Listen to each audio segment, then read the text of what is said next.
ایک دفعہ کا ذکر ہے، ایک شخص نے اپنے گاؤں کے ایک عقل مند بوڑھے آدمی کے سامنے غم اور افسردگی کا اظہار کیا کہ میرے کارکن میرے ساتھ سچے نہیں ہیں، میرے بچے، میری بیوی اور پوری دنیا بہت خود غرض ہے، کوئی بھی صحیح نہیں ہے۔ بوڑھے آدمی نے اس کی اس بات پر مسکراہٹ کا اظہار کیا اور اسے ایک کہانی سنائی۔ ایک چھوٹے سے گاؤں میں ایک کمرہ تھا جس میں 1000 آئینے موجود تھے۔ ایک چھوٹی سی لڑکی اندر جا کر کھیلتی تھی۔ اپنے آس پاس ہزاروں بچوں کو دیکھ کر وہ بہت مسرور ہو جاتی تھی۔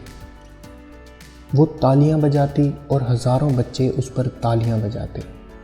وہ اس جگہ کو دنیا کی خوش کن اور خوبصورت ترین جگہ سمجھتی تھی اور اکثر یہاں کھیلنے آتی تھی۔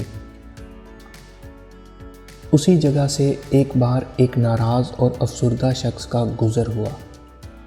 اس نے اپنے آس پاس ہزاروں ناراض مردوں کو اسے گھورتے ہوئے دیکھا۔ وہ خوفزدہ ہو گیا اور ان کو نشانہ بنانے کے لیے اس نے اپنے ہاتھ اٹھائے، جس کے بدلے میں ہزاروں ہاتھ اس پر حملہ کرنے کے لیے اٹھے۔ اس نے سوچا یہ دنیا کی بدترین جگہ ہے اور اس جگہ کو چھوڑ دیا۔ عقل مند بوڑھے آدمی نے کہا، یہ دنیا بھی ایک کمرہ ہے جس میں آپ کے چاروں طرف 1000 آئینے ہیں۔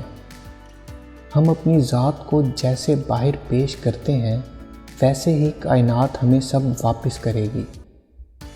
یہ دنیا جنت جیسی ہے یا پھر جہنم جیسی، اس بات کا انحصار ہم پر ہے کہ ہم اس سے کیا بناتے ہیں۔ ویڈیو پسند آئی ہو تو لائک کیجئے اور مزید ایسی ویڈیوز کے لیے ہمارے چینل کو سبسکرائب کریں۔ شکریہ۔